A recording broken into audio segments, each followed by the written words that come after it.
Hello Lorenzonites and hopefully first time viewers, welcome to KSP Contracting episode 24 where we continue straight on from last episode. We are going interplanetary. We have the Duna Explorer here and our Moho is also on the way, which we shall revisit after the course correction of 11.5 meters per second to actually intersect Duna. Now this was launched about, 10 episodes ago, a long time ago. Just to refresh your memory, it has many different modules. The big outside tripod drive stage is just that. It's a drive stage that, well, serves to take us to Moho and back, to Duna and back, excuse me. It still has fresh solar panels, which, well, there's no reason for that apart from my laziness. Then here in the middle we have the Angora Avenger, this tripod wing thing here. This is meant for an Ike landing. We have the laboratory here that can do laboratory stuff and serves as a habitat for the crew, 2 of them. And this here is the Duna lander. It got science payload, lots of parachutes, and of course landing legs and thrusters. Some rearranging will be necessary once we get to Duna, but first we have to sort the course correction. The node is happening in 30 minutes. I'm going to time warp to that point. And I'm impatient, so I'm probably going to overshoot it, but we will deal with that when the time comes. Now, as always, we're talking interplanetary distances, so the exact second doesn't really matter that much. I'm going to try and engage the engines now and do that 11 meters per second.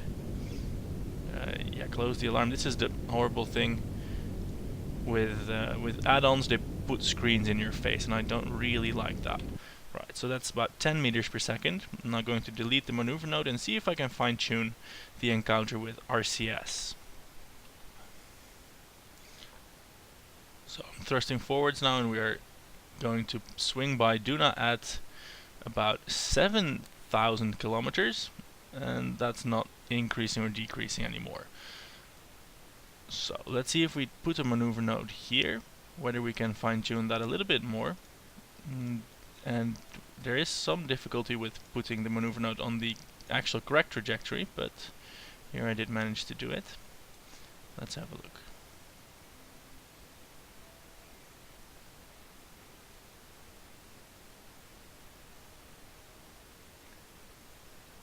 Let's see what happens with 5 meters per second.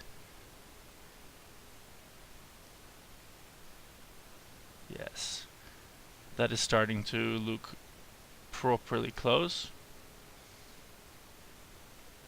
Just using the scroll wheel here to really fine-tune that, and we will leave that there to, well, to do that using RCS at that point, see if we can get a closer approach.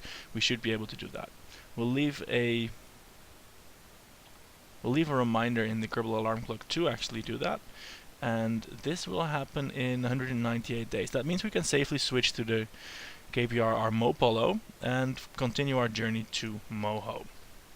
Now on that road, first thing up is a course correction, as you might imagine. Let's see, that is here on the descending node, and that will serve to, well, let's see, that will serve to actually make the encounter. What I'm seeing here now is that it hasn't actually worked. We don't actually have an encounter with Moho this way, so that's not right. That's not so good. That's not really good. Let's have a look. I want to have this at 0.0. Okay, we're going to redo that maneuver node entirely.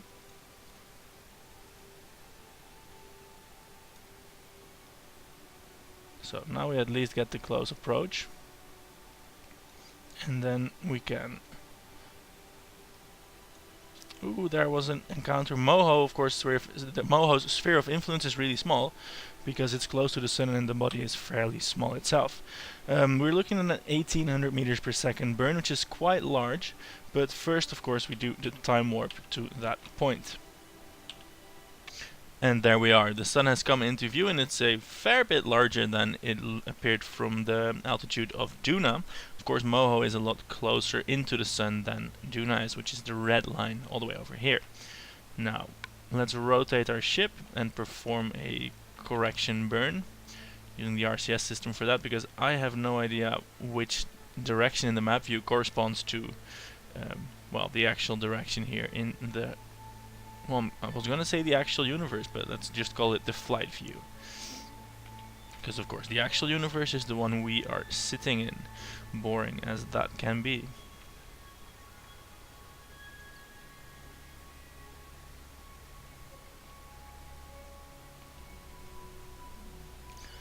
Just before starting this video, I was looking at news to share with you guys.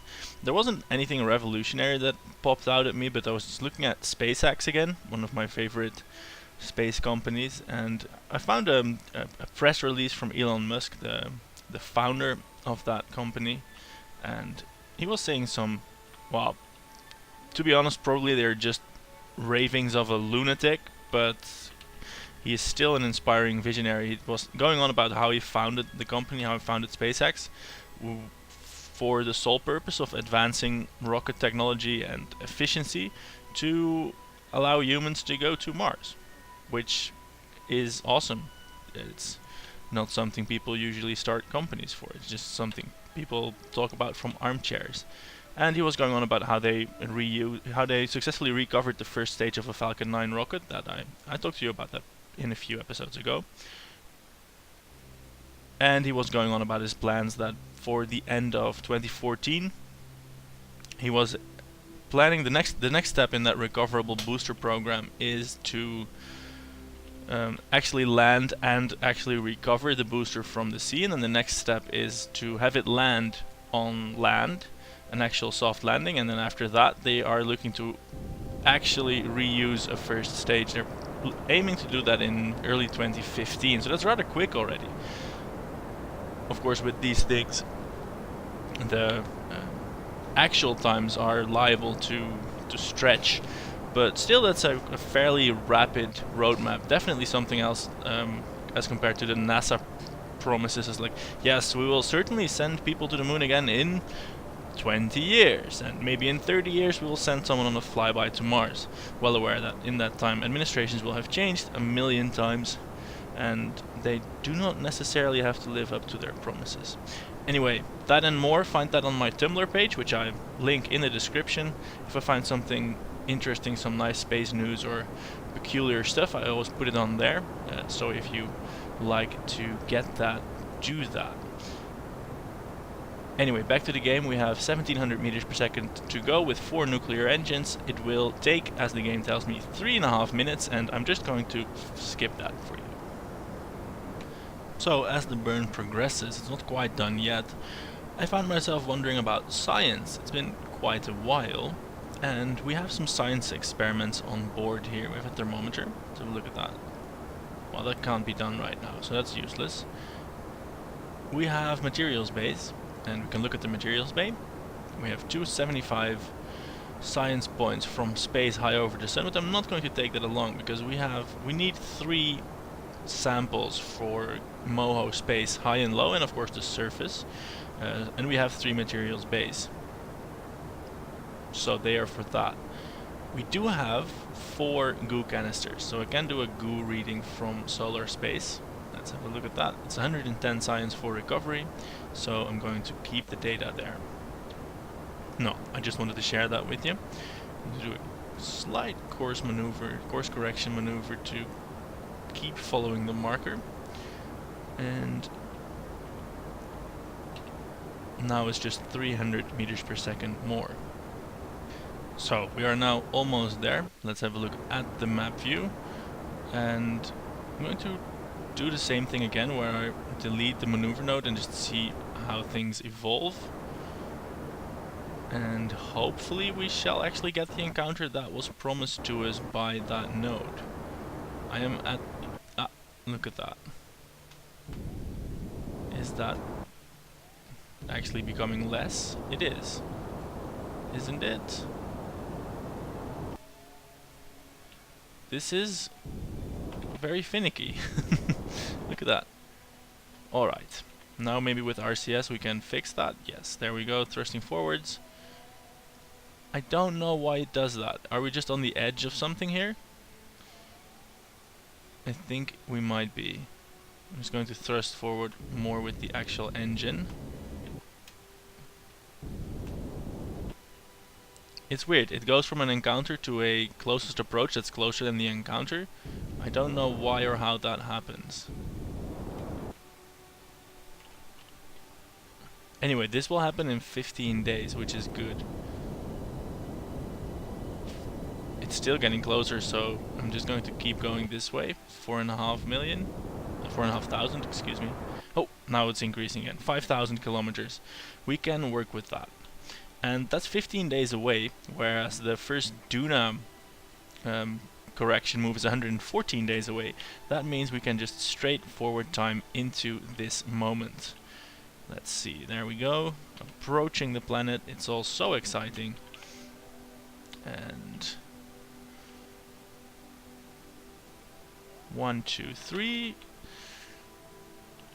Don't want to overshoot that sphere of influence change because that can lead to all sorts of horrible things. And this marks the point where we can start doing science. First though, let's actually make a maneuver node on the periapsis here to establish that orbit. Wow, that takes a lot. That takes a lot. Does it actually take that much?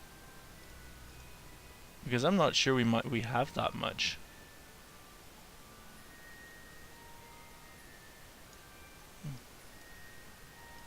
Yeah, it does take that much. So that's a long burn still. That's another long burn. No choice but to just do it though. That burn is going to take 15 minutes. I'm gonna read a book while that happens. But first things first, science.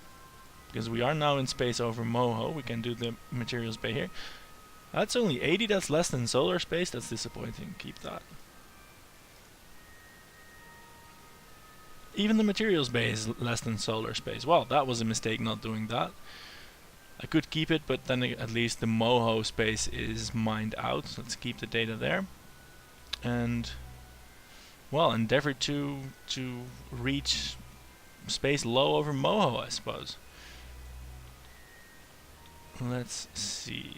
The node happens in 35 minutes. The burn takes 15 minutes. Wow, we are going to zip past that little planetoid. I'm going to start the burn. Well, I could have done the interplanetary rendezvous better so that we were going to pass closer to Moho, thus getting us some more Oberth effect, but I didn't, so we're stuck with this now. And this is a... well, this is a sphere of influence passed from that last less than an hour. Wow. Anyway, I'm going to wait until... I'm going to straddle the node, do 7 minutes of the burn before it and about 7 after it. Let's fire the engine and check back in 15 minutes. So here we are finally, 15 minutes later and almost in orbit, at least, well, the map view line wouldn't say so, but it does appear that we are scant meters per second away from actually orbiting this bastard of a planetlet. And I have serious doubts as if to whether we are ever going to make it home again with this craft. Look, the fuel is almost gone. We have this much left in the main tank. Now it's hard for me to estimate a delta V figure because most of this will be chucked away. And of course, if we do have some extra fuel in the lander, we might pump that into the fuel for the way home. Furthermore, we don't need to actually establish orbit at Kerbin. We can just smack into the atmosphere. That does help. Nevertheless, we do need lots of kilometers per second to get out of here again, and, well, we might not have the fuel to do so. Right, well, we are currently just establishing Mohonian orbit, and I think a 100 kilometer periapsis, well, 200 kilometer periapsis, why not, will suffice. Let's fast forward. The interesting thing is to see, well, the thing that matters is here now that I want science from space low over Moho. And I want that from these science canisters, the ones that are not attached to the lander. So the whole vehicle needs to get into orbit, needs to get into space low over Moho. So that's why I'm doing that. Let's have a look at that science. it still counts as high space. So reset that experiment, please. We're going to be a little bit lower. The periapse is here. Let's have a look at that materials bay. Still counts as high over Moho, so I'm going to, well, drop that to about 100 kilometers. Oh, we might just go for broke and make it 80, why not? So, it is only 72 meters per second after all. I think Moho is smaller than I remember it. It used to be an actual, like, planet that was difficult to land on, but its orbital speed is very, very low indeed. So let's have a look at 70 kilometers. Whoa! Did I just pass that? I think I just passed that and circle around. Let's see where is that thing? Oh, there it is. You don't want your pilot to say that. Where is the planet whilst trying to perform a landing on it? But well, we are still in orbit, so everything is fine. No worries. So, 70 kilometers over this planet. Let's have a look.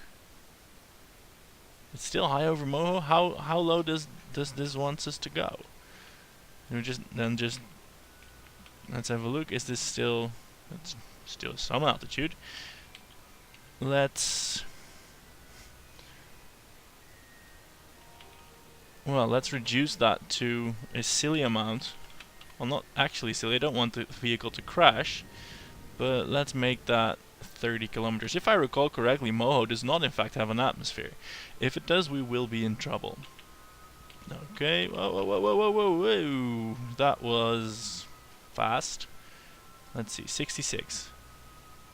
Near Moho, wonderful. Keep the data there. And now we want to do this. These two are now both expended.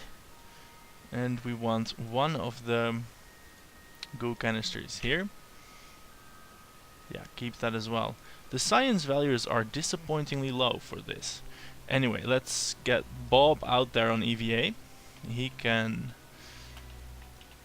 grab these results, and then we can jettison the science containers, which will be the first step in lightening our craft. Before I popped Bob out the airlock, I saw that we need about 1 kilometer per second to, well, brake and land, a little bit more. So I think at this point it's about time to disconnect the lander. Or I could put the whole craft into a low orbit, but I don't want to do that. Collect the data. Because if the lander has enough delta V to get all the way back into the higher orbit, that's fine. If not, if it can only get into a low orbit, then we can bring the bigger ship down, but if we don't have to, I don't want to do that. Of course, the ISP of the bigger ship is better than the lander, but the lander is a lot lighter, so without doing the calculations, I'm going to go ahead and say that that actually cancels out, that it's still better to move the lander rather than the big ship. Well, now that we are here, this one has been done anyway, and we're going to store the data in this capsule. That will be the safest place for now, and as soon as that is done, we will start disassembling this ship. And that will be quite some steps, I think, because there will need to be some reshuffling. Let's have a look. Get on board. And before the reshuffling starts, I think it's Genemy that's going to land on... That's actually going to land on Moho. Let go. That means he needs to get into the lander before we proceed.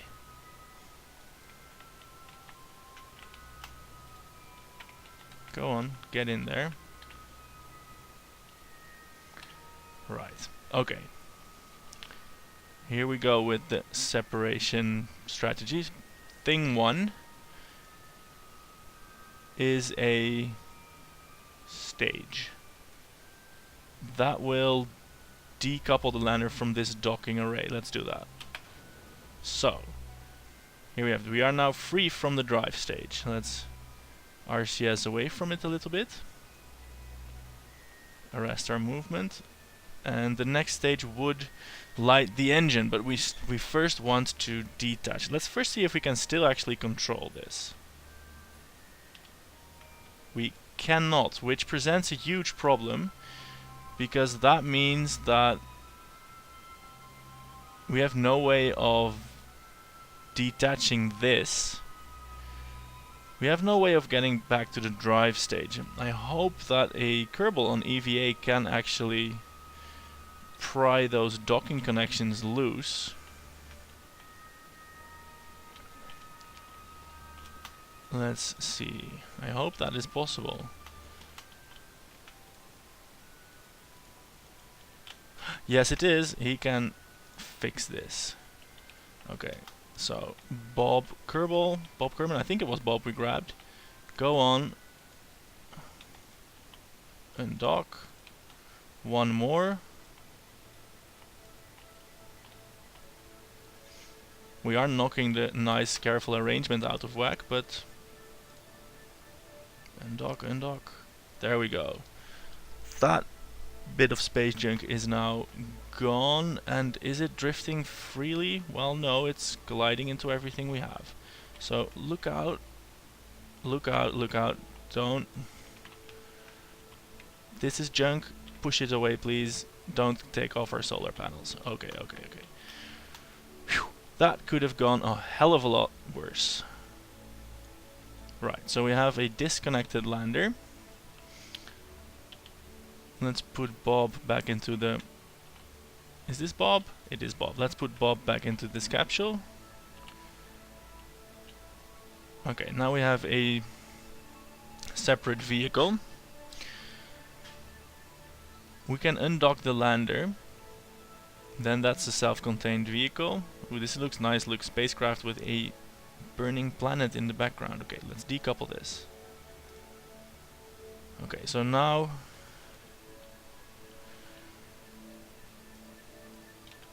we have a loose capsule with a superfluous docking module, so we can chug this away. Let's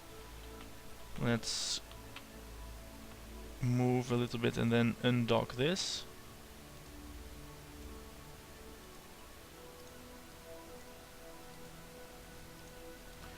Right, now we can move back to the... We want this to dock to the drive stage for now. Actually, for always.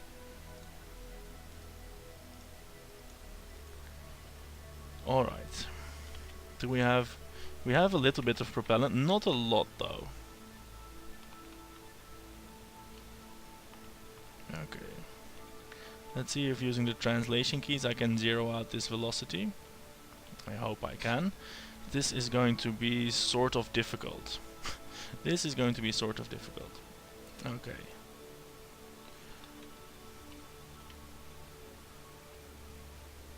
Because we can't rotate that other bit.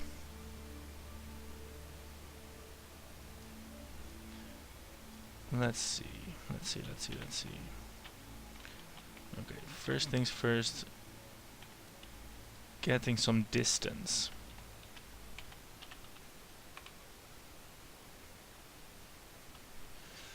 Right, and I do have to be careful with the RCS fuel, because if that goes, we are screwed. Then this mission is not going to happen.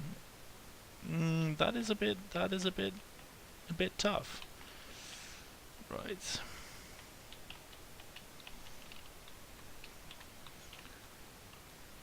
Want to get in front of the drive stage so that we can then dock it. That we can then dock to it. I'm not a fan of these tripod docking connectors. They make things harder than they have to be, than they ought to be. They are more stable in flight, but you do pay for that. You do pay for that. Okay, let's see if I can now approach.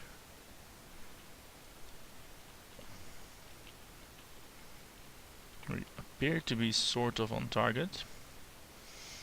We are coming in at a rather massive angle, so let's see if I can fix that. I hope I can.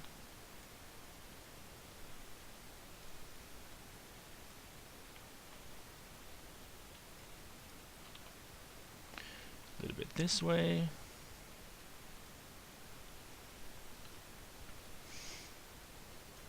Now this is rather tedious maybe, but I am completely absorbed in this docking shenanigans. Right, so we are completely on target again.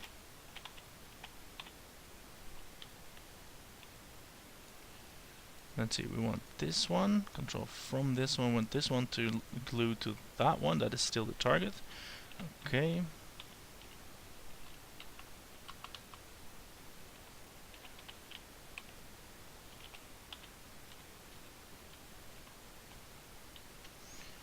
And this does seem to be going horribly wrong.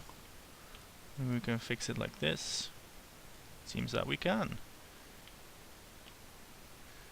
At least the RCS ports on this capsule have been placed expertly. That is, I am grateful for that. Let's see. Go on. Yeah, not the best, not the best. But, ta-da, there we go. Okay, we have a drive stage. We have a drive stage. Now, that was the easy part. Now we get to switch to the lander. Well, this is junk. Now we get to go to the lander here and get to actually land. We have science things here. We just need to fire the engine.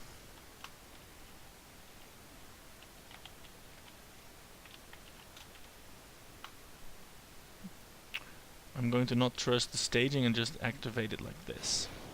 So we have engine power and here we are, we go for landing. Let's see, if we land here, if we do our retro burn here, we'll land somewhere on the day side, so let's do that. Right, I'm gonna send up a landing trajectory and then I'll check back with you after that. And there we have it, we will land or impact here on the side of that crater. Wait, that's a really bad idea. I want to be either in the crater or next to it, not on the side. So let's try this instead. We will be landed there for a short amount of time, otherwise the rotation of the planet will take us out of orbital alignment with the transfer stage. And all we have to do now is actually land it. Oh, and make us control the vessel from here. Yeah, we're still actually going up because this is a weird landing trajectory. Right, let's fast forward time a little bit and see how this will end up. Well, that ship rearrangement thing took quite a long time, so... Oh, that's actually our impact point already. I might want to slow down a little bit. I was going to go ahead and say that ship rearrangement party we just had took quite a while, so after this thing is landed I'm going to end the episode.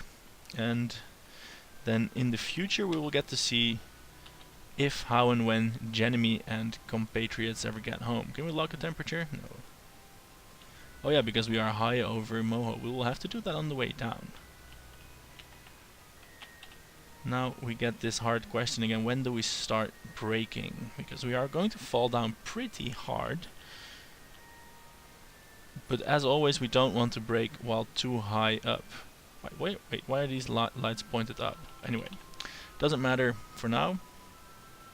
Let's see if our display is on. I want to read the data. Well, we can't anymore. Okay, we're at 60 kilometers. Let's see, if I light the engine, do we have a high thrust to weight? Not really. So I'm going to reduce that to, like, let's say 300 before things get too out of control. And there we are, approaching the planet, the closest one to the sun, and Genemy will be the first Kerbal ever to set foot on it. Ever, I tell you. Do you hear me? Ever. It's a rather small planet, really rather tiny. Is it actually asteroid sized like in the real world? Don't think so. So that would be a large asteroid, but it's definitely a dwarf planet, nothing more.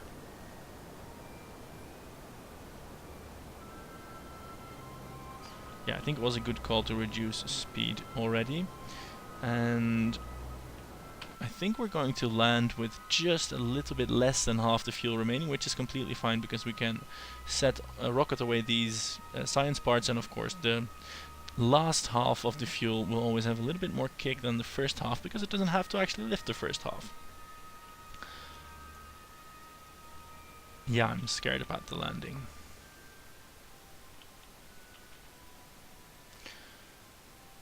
Let's see, at a 15 kilometer altitude I will light the engine full on again to, well, to try and live.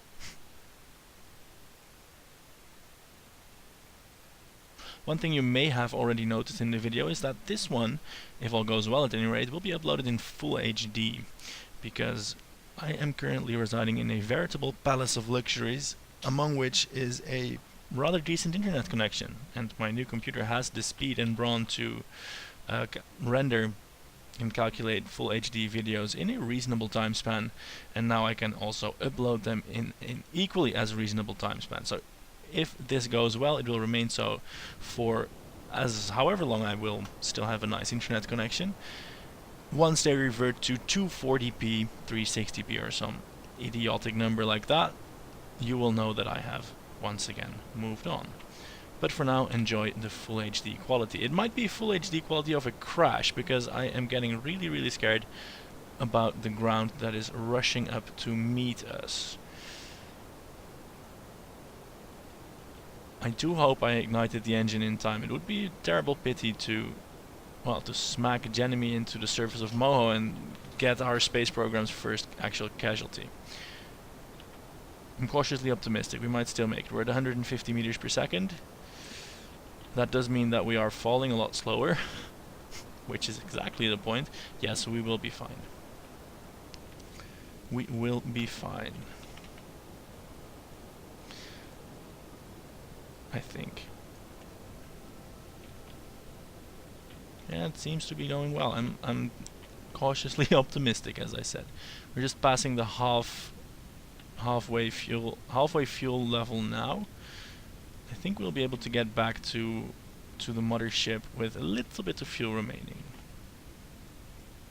Oh, 80 meters per second is still well over highway speed. Would still be far too quick to land with. 40 meters per second is about highway speed, fast highway speed, German highway speed. 30 meters per second is about highway speed everywhere else. And these small landing legs, they are sturdy, but I think they're about 10-15 meters per second sturdy, not 30. Anyway, here we are at 1 kilometer over the surface. It's like a moon landing, but with more gravity. Let's see, reduce that to 10. Oh, there it is, we can see the ground in our lights. I want to spend as little time as possible actually hovering on the flame, because that is really costly. But I also don't want to slam into the ground at 15 meters per second, which seems positively sedate after hurtling through space at 15 kilometers per second, but could still smash something that we really don't want to see smashed. So I think this is going to be a decent landing speed. Our sideways velocity is altogether manageable, and we have 1 meter per second touchdown speed. 1.5, 1.6, 1.8, that is completely fine. Cut the engines and stay there. We have landed on Moho, and we have 128 units of fuel remaining. It will be tight, but we will be able to do it. So, it's time for science. And I do hope that the jetpack works here on Moho, because I don't see a ladder here anywhere. And I do want to grab a surface sample. There is a ledge here. We're going to test the jetpack before setting down. Anyway, first the science. 80 science. The temperature is very high. Nice. Okay, we keep that.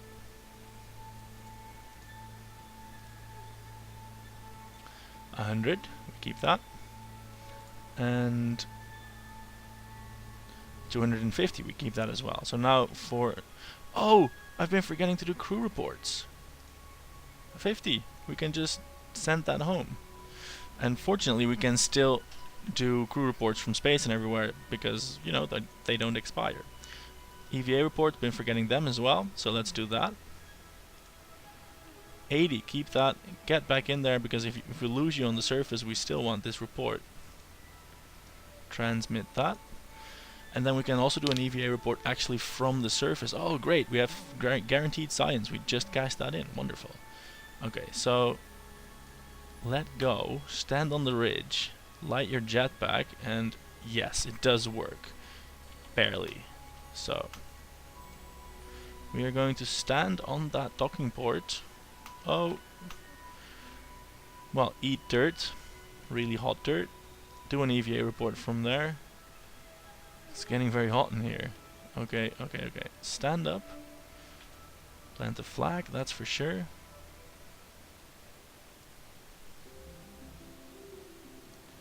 Let's put Genemy's Land of Luxury. And the surface sample. 300 science, wonderful. That is amazing. We're going to transmit that for now and then take another one to take home. That in total will give us a little bit more than just taking one sample. Okay, review the stored data. Transmit that home. Go ahead, wait for the transmission to be done, and then we can get out again. We shall also now get these science readings.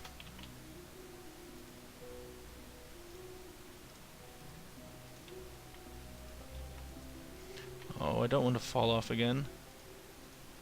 Oh, this one was already thingied.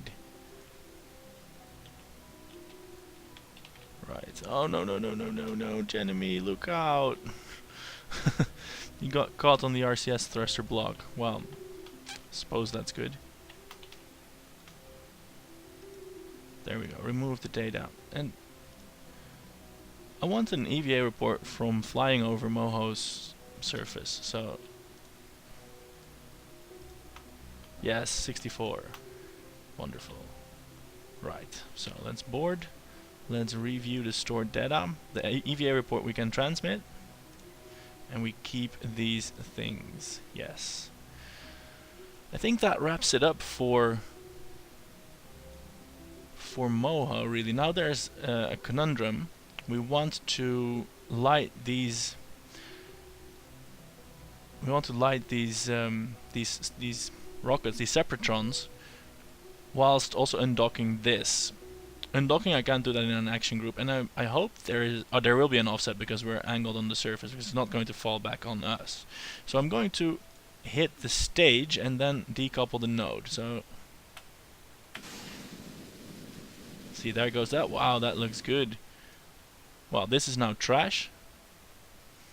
We shall observe how that crashes, and while it does so, let me thank you for watching the video. Check back for the next one, where we will see if Genemy and all the, well, veritable treasure trove of science will make it back to first the mothership and then, of course, to Kerbin. That will take too long for this episode, so we'll see so in the next one. Thanks for watching. See you then.